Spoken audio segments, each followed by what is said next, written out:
If I could look at your calendar, I could predict your future.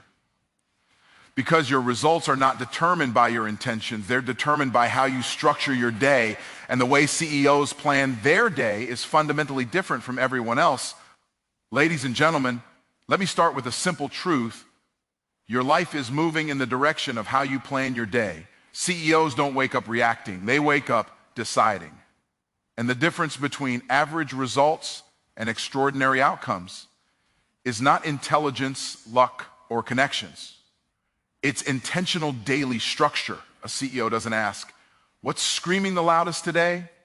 They ask, what moves us closer to the vision?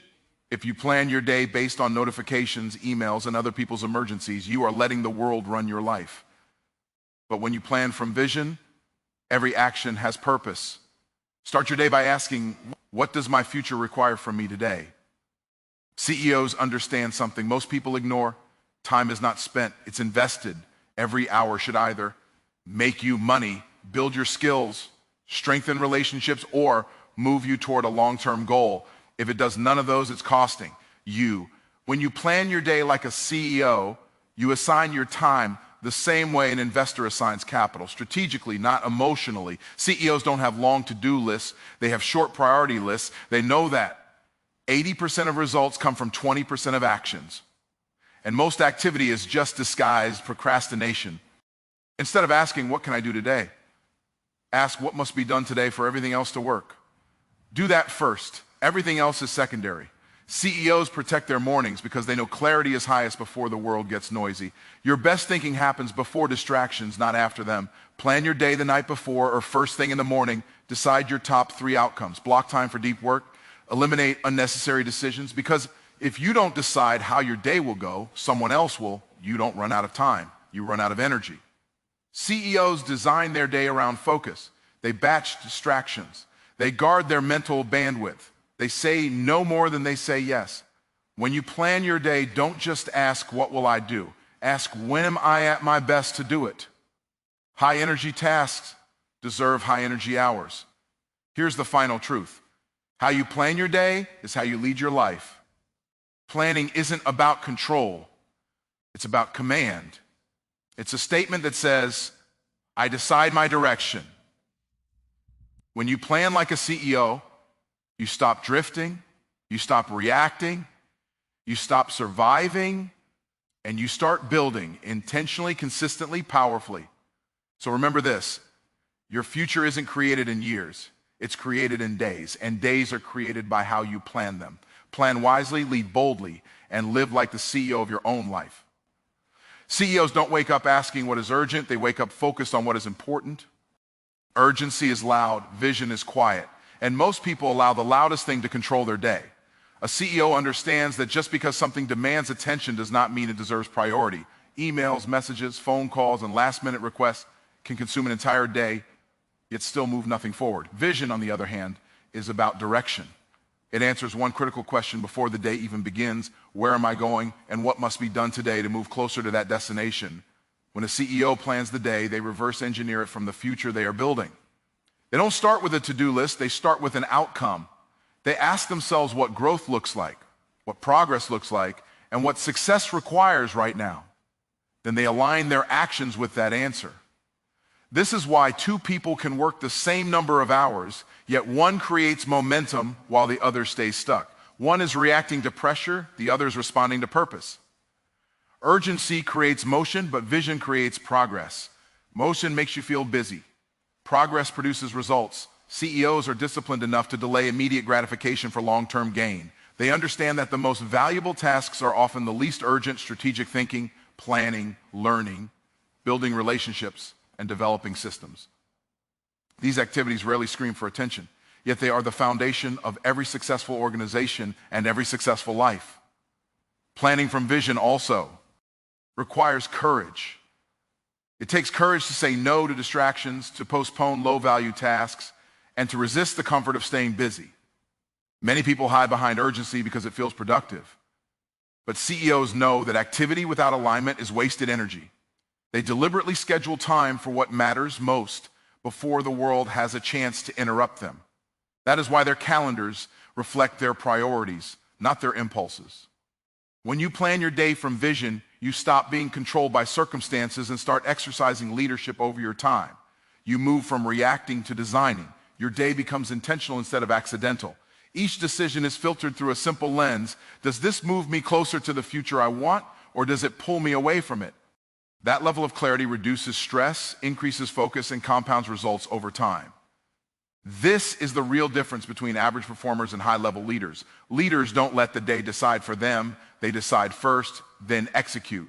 Vision gives structure to effort and meaning to discipline. And when vision leads, urgency no longer dominates, it serves. Your day stops being about survival and starts being about strategy. That is how CEOs think, how they plan, and how they consistently win. One intentional day at a time. Time is the most valuable asset you own, yet it is the one most people treat with the least respect. Money can be earned back, opportunities can be recreated, and mistakes can be corrected, but time moves in only one direction. CEOs understand this at a deep level. They do not see time as something to fill, they see it as something to allocate. Every hour is viewed through the lens of return on investment. The question is never, how busy was I today? But what did my time produce? When time is treated like a business asset, it stops being emotional and becomes strategic. CEOs don't spend time based on mood, convenience, or pressure from others. They invest it where it generates value. Just as a business would never pour money into a project that produces no results, a CEO does not consistently pour hours into activities that do not move the organization forward. Meetings have a purpose. Conversations have an outcome, and work blocks are designed to create measurable progress. Most people measure their day by effort. CEOs measure their day by output. Effort can be exhausting and still unproductive. Output is the only thing that compounds. That is why high-level leaders are ruthless about low-value activities. They delegate, automate, or eliminate anything that does not require their highest level of thinking. This is not arrogance, it is stewardship. They understand that misusing their time is the same as misusing company resources. Viewing time as an asset also changes how decisions are made. Before committing to anything, a CEO considers the cost, not just in hours, but in opportunity. What could this time be used for instead? What is the long-term impact of saying yes to this and no to something else?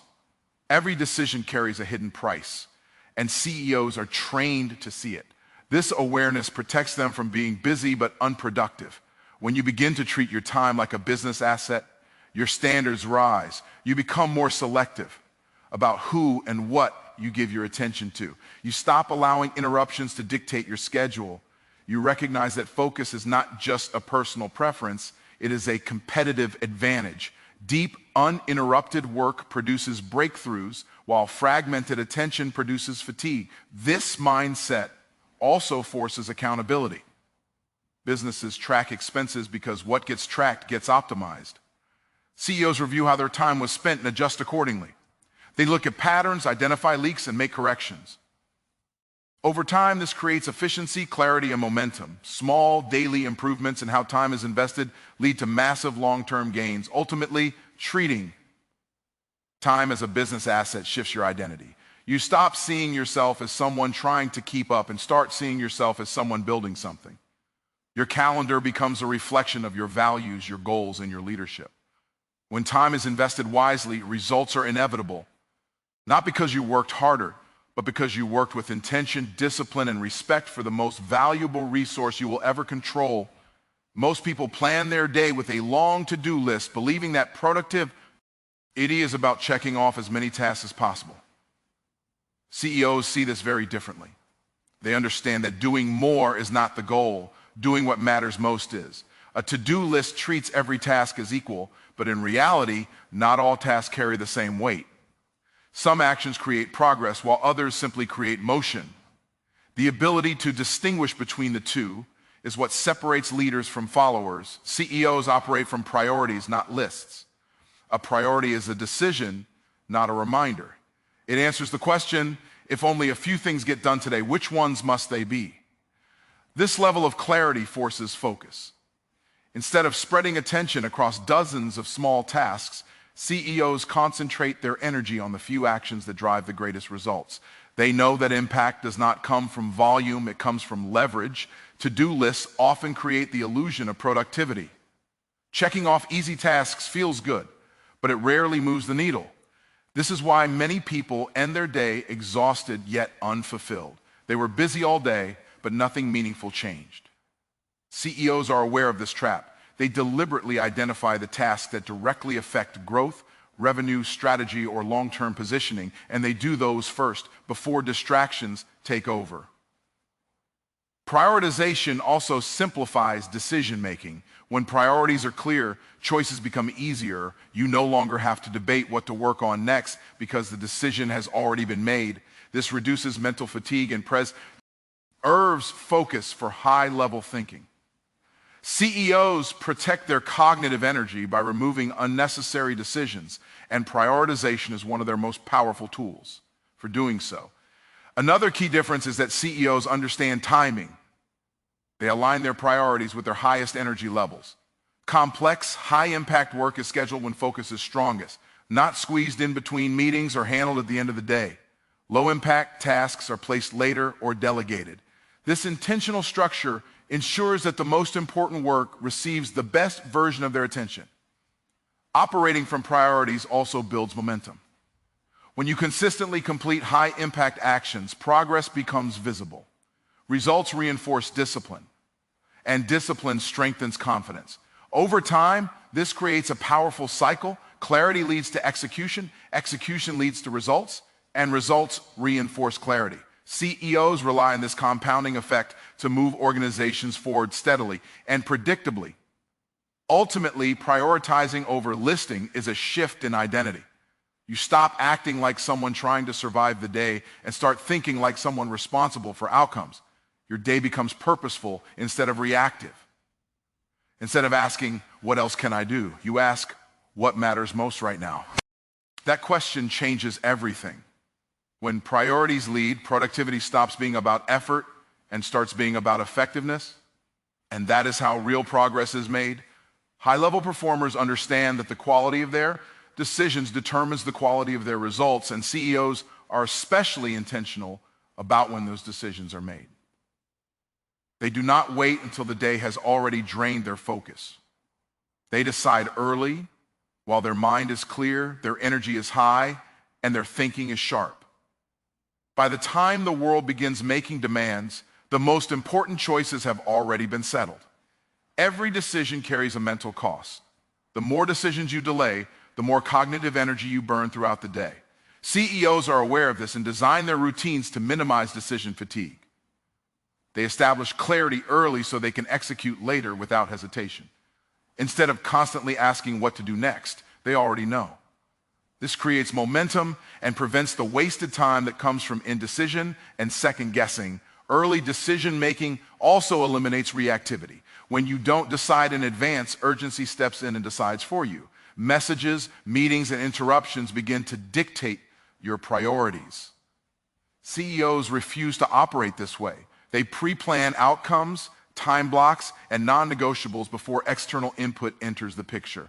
This is not rigidity, it is leadership. Flexibility still exists, but it is guided by intention rather than chaos. Now, morning clarity is a strategic advantage. The brain is less cluttered, emotions are more stable, and long-term thinking is easier. CEOs use this window to handle their most important decisions: strategic direction, resource allocation, and problem solving. They know that leaving these choices for later increases the risk of poor judgment driven by fatigue or stress. Good decisions require space, and space must be protected. When decisions are made early, execution becomes simpler. The day no longer feels overwhelming because the most difficult thinking has already been done. Action replaces hesitation. Focus replaces confusion. This is why CEOs appear calm under pressure. They are not constantly deciding in the moment. They are following a plan that was created with clarity, not emotion. Early decision-making also builds trust, both internally and externally. Teams function better when direction is clear. Consistency creates confidence. When leaders know where they are going and what matters today, others can align their efforts more effectively, even on an individual level. Deciding early builds self-trust. You stop negotiating with yourself. throughout the day and start honoring commitments you already made. Over time, this habit compounds. Days become more productive, stress decreases, and results improve. You stop wasting energy on trivial choices and reserve your mental strength for meaningful work. This is not about waking up earlier for the sake of it. It is about ding earlier so the rest of the day flows with purpose. When decisions happen early, execution becomes powerful and progress becomes predictable. Most people believe the problem is time, but CEOs understand the real issue is energy. Everyone gets the same 24 hours, yet the results are dramatically different. The difference is not in the clock, it is in the capacity to show up focused, sharp, and engaged. Time only measures duration, but energy determines performance. Without energy, even the most perfectly planned schedule collapses. CEOs do not try to stretch themselves thinner. They design their day around their strongest moments. They know that productivity rises and falls with mental, emotional, and physical energy. High-value work requires high-quality energy. Strategy, creativity, leadership, and problem-solving cannot be done well when the mind is exhausted. This is why top performers protect their peak energy windows as if they were their most valuable meetings. Energy management begins with awareness.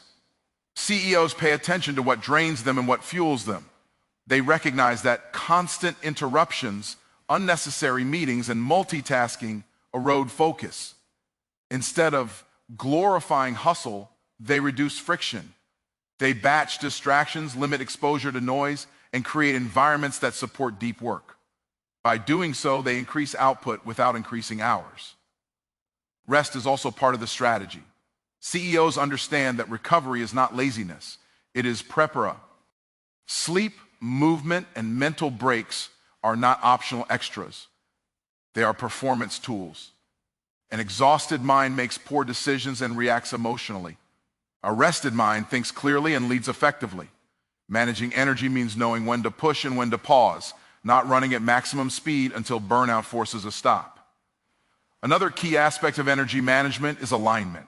When your work aligns with your values and strengths, energy increases naturally. CEOs strive to spend more time in their zone of highest contribution and less time on tasks that drain them. This is why they delegate aggressively. Delegation is not about avoiding work, it is about preserving energy for what only they can do. Emotional energy matters just as much as physical stamina. CEOs are intentional about what they allow to influence their mindset. They limit negativity, avoid unnecessary conflict, and focus on solutions rather than problems. Emotional clarity keeps energy stable, allowing them to remain effective even under pressure. When energy is managed properly, time becomes more productive without being extended. One focused hour can outperform an entire distracted day. This is the hidden advantage of leaders who seem to accomplish more with less effort. They are not doing more, they are showing up better. Ultimately, managing energy is about sustainability. Time management tries to control the clock. Energy management optimizes the person. When you design your day to support focus, clarity, and strength, productivity stops feeling forced. Work becomes intentional, results become consistent, and success becomes repeatable. This is why CEOs win long term. Not because they have more time, but because they manage their energy wisely. Daily planning is not a productivity trick. It is a leadership decision. Leaders do not drift into outcomes, they design them. CEOs understand that how they prepare for the day determines how they show up in it. Planning is the moment where intention replaces chance. It is where direction is chosen before action begins. Without a plan, the day defaults to reaction, and reaction is the opposite of leadership. When a CEO plans the day, they are exercising authority over their time, attention, and energy. This act alone separates leaders from followers. Followers respond to circumstances. Leaders anticipate them. Planning creates leverage because it allows you to act on purpose instead of impulse. It transforms the day from a series of interruptions into a sequence of intentional moves. Daily planning also signals self-respect. It communicates that your goals matter enough to be protected. CEOs do not hope important work will fit in somewhere, they schedule it first. They make appointments with progress before making appointments with people. This discipline ensures that growth is not left to chance or convenience. Over time, this consistency compounds into massive results. Leadership requires clarity, and clarity comes from prepare. When the day is planned, decision-making becomes easier, focus becomes sharper, and stress decreases. You no longer waste mental energy wondering what to do next. Instead, you move with confidence because the path has already been chosen. This calm certainty is often mistaken for talent, but is actually the result of deliberate planning. Planning also creates integrity. When you plan your day and follow through, you build trust with yourself. You stop negotiating with your commitments and start honoring them. This internal trust strengthens discipline and confidence. CEOs rely on this self-trust because leadership begins internally before it ever affects others. Another overlooked aspect of daily planning is responsibility. Leaders accept ownership of outcomes. Planning is the practical expression of that ownership. It says, I am responsible for how this day is used. Even when unexpected events occur, a plan provides a framework for adjustment instead of chaos. Flexibility works best when anchored to structure. Over time, daily planning shapes identity. You stop seeing yourself as someone reacting to life and start seeing yourself as someone directing it. Your calendar becomes a reflection of your values, priorities, and vision. This is how ordinary days produce extraordinary lives, not through dramatic moments, but through small, repeated acts of leadership. Daily planning is where leadership becomes personal. It is the quiet, unseen work that produces visible results. When you plan each day with intention, you are not just organizing tasks, you are practicing command over your future. And that is what true leadership looks like, one deliberate day at a time. As I bring this to a close, remember this: the way you plan your day is the way you shape your destiny. CEOs don't wait for motivation, permission, or perfect conditions. They decide first. They treat time as an asset, focus on priorities, protect their energy, and lead themselves before leading anything else. You don't need a corner office or a title to think this way. The moment you take control of your calendar, you take control of your direction. Every intentional day builds momentum, and momentum builds a future that looks nothing like accident and everything like design. So start today. Plan with vision, act with discipline, and lead your life on purpose. Because when you run your day like a CEO, you don't just get more done, you become more